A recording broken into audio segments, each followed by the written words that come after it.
I had 1 unit of plasma left and 2 men laid out in front of me. The orders were clear, but the road behind us was closed, and time was not. I marked their foreheads, knowing 1 mark meant comfort, not survival. No report ever asked why 1 stretcher moved and the other did not. June 1944, northern France. Allied ground forces were advancing inland after the landings, and the pace of movement placed heavy pressure on frontline medical units. Aid posts were established, close to contested ground, often in hedgerows, barns, or shallow dugouts. Their purpose was narrow and practical. Stabilize the wounded. Decide who could be moved. Decide who could not. The topic here is frontline medical triage. It was not an abstract concept. It was a daily process carried out under time limits, shortages, and incomplete information.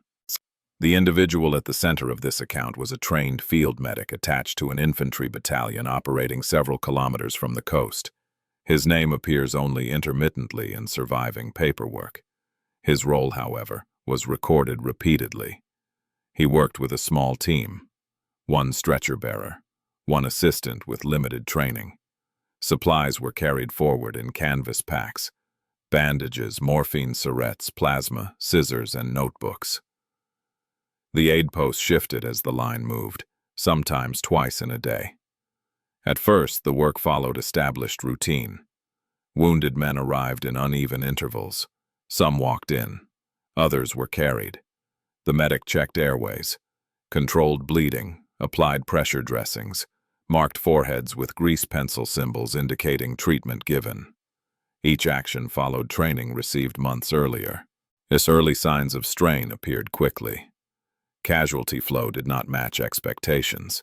The battalion was advancing through enclosed terrain. Visibility was poor.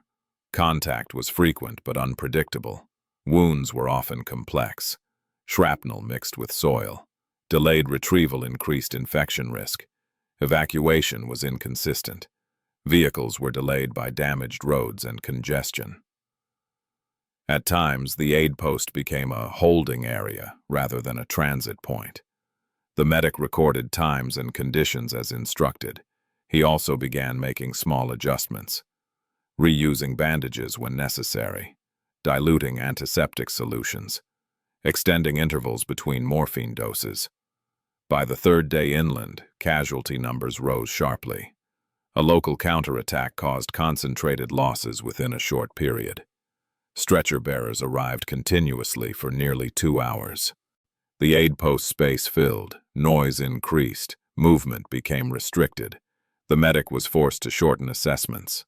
Doctrine required categorization: immediate, delayed, minimal, expectant. The categories were meant to guide evacuation priority. In practice, they required rapid judgment.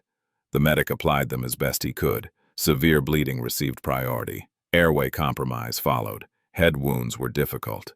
Prognosis was uncertain. Escalation came not as a single event, but as accumulation. Plasma ran low. Dressings ran out. The assistant's hands shook from fatigue. The medic continued working. He stopped writing notes except when required for evacuation tags. Decisions became faster, less verbal explanation, more reliance on visual assessment. Official guidance emphasized impartiality. Treat according to medical need alone. The medic understood this. He also knew the faces arriving were often familiar. Men he had seen eating hours earlier.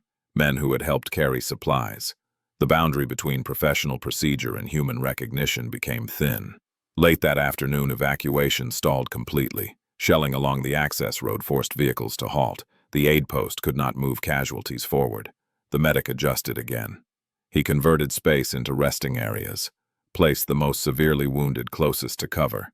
He marked those unlikely to survive with a notation indicating comfort care. The turning point came quietly. 2 wounded arrived almost simultaneously. One with extensive abdominal injury and signs of shock. The other with a leg wound, severe bleeding but intact consciousness. Only 1 plasma unit remained. Only 1 stretcher bearer was available for immediate movement if evacuation resumed. The medic assessed both. Training indicated abdominal wounds with shock had poor outcomes even with intervention. The leg wound, though severe, was survivable if bleeding was controlled and evacuation occurred. The medic made the decision. Plasma went to the leg wound. The abdominal casualty received morphine and reassurance. No announcement was made. No record explained the choice beyond coded markings. The medic continued working. The abdominal casualty died later that evening. The leg wound survived evacuation and later surgery. This was not the only such decision. It was simply the clearest. As days passed, similar judgments were made repeatedly. Some led to survival, some did not. The medic did not keep count beyond required tallies. Thus, consequences followed indirectly.